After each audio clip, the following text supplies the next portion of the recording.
Good evening, ladies and gentlemen. My name is Taryn Gomez Diaz, and today I'm going to be talking about what did the DoD Reorganization Act of 1958 change and why those changes were needed. In 1958, we were going through the Cold War and we were under President Eisenhower's administration. During this administration, President Eisenhower believed that there needed to be a more unified and streamlined chain of command to employ combat forces.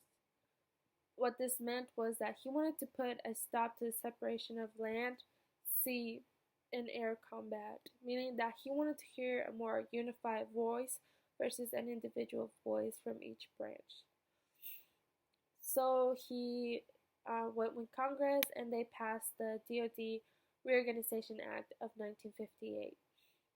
One of the changes that this act did is that it amended the National Security Act of 1947. It didn't replace it, but it just amended some of the sections of it. One of the things that it did is that it created a clear chain of command for the forces.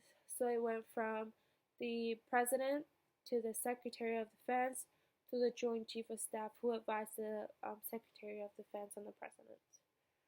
This allowed this chain of command to establish unified or specific commands, assign missions, and determine their force structure. What it didn't do is it didn't take away from the prior authorities that had been established by the National Security Act of 1947, but instead build that clear chain of command of who's in charge and what's going to happen next.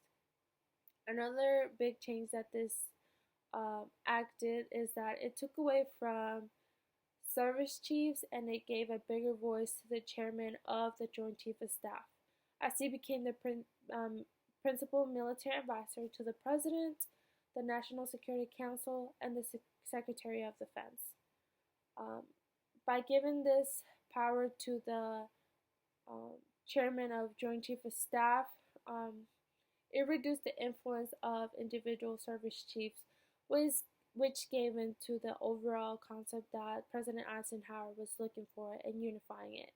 This didn't take away of the mission that each branch did, but it created a more well-rounded voice for each branch in order to make decisions, especially during this time. I think these changes were needed and they were good for the time being, because it created and it clarified a lot of the what ifs and powers that different authorities and branches had during the National Security Act of 1947. By establishing that hierarchy and that chain of command from the President to the Secretary of Defense to the Joint Chief of Staff, it gave a well-rounded voice to make quicker decisions, especially that they were needed during the time such as the Cold War. Thank you so much for listening. Have a good day.